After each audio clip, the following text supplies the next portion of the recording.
Assalamualaikum warahmatullahi wabarakatuh. Baik, di sini saya akan membahas topik 5, yaitu pengertian dasar hukum, asas, tujuan, perbedaan arbitrase konvensional dan syariah. Pengertian arbitrase. Arbitrase berasal dari bahasa Latin arbitrare yang berarti kekuasaan untuk menyelesaikan suatu menurut kebijaksanaan. Dihubungkannya arbitrase dengan kebijaksanaan itu dapat menimbulkan salah satu kesan seolah-olah seorang arbiter atau suatu majelis arbitrase dalam menyelesaikan suatu sengketa tidak mengindahkan norma-norma hukum lagi dan menyadarkan putusan sengketa tersebut hanya pada kebijaksanaan saja. Kesan tersebut keliru karena arbiter atau majelis tersebut juga menerapkan hukum seperti apa yang dilakukan oleh hakim atau pengadilan. Arbitrase adalah proses menyelesaikan perselisihan di hadapan pihak ketiga yang tidak berkepentingan memiliki kepentingan. Pihak ketiga, seorang arbiter mendengarkan bukti yang dibawa oleh kedua belah pihak dan membuat keputusan. Arbiter bisa berperan sebagai penonton, saksi, atau pendengar. Arbitrase juga sebagai bentuk penyelesaian sengketa alternatif ADR yang digunakan sebagai pengganti litigasi dengan harapan menyelesaikan sengketa tanpa biaya dan waktu untuk pergi ke pengadilan. Litigasi adalah proses dalam pengadilan yang melibatkan keputusan yang mengikat kedua belah pihak. Dasar hukum arbitrase. Dasar hukum arbitrase yang pertama yaitu alternatif penyelesaian sengketa melalui cara musyawarah para pihak yang bersengketa. Yang kedua, ikhtisar khusus dari persyaratan yang harus dipenuhi untuk arbitrase dan syarat pengangkatan arbiter serta mengatur mengenai hak ingkar dari pihak yang bersengketa.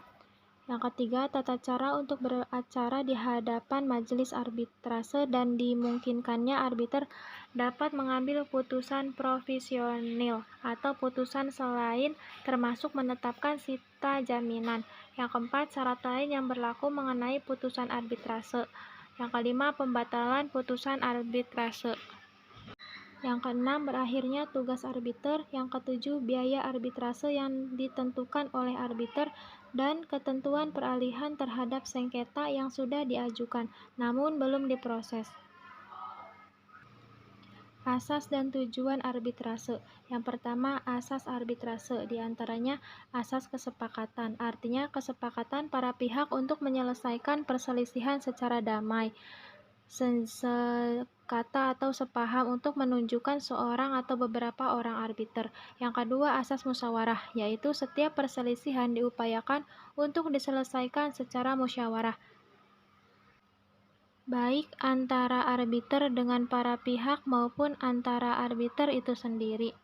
Yang ketiga, asas limitatif, yaitu adanya pembatasan dalam penyelesaian perselisihan melalui arbitrase terbatas pada perselisihan-perselisihan di bidang perdagangan atau bisnis dan industri, dan atau hak-hak pribadi yang dapat dikuasai sepenuhnya oleh para pihak. Yang selanjutnya, asas final dan binding, yaitu sesuatu putusan arbitrase bersifat putusan akhir dan langsung mengikat para pihak.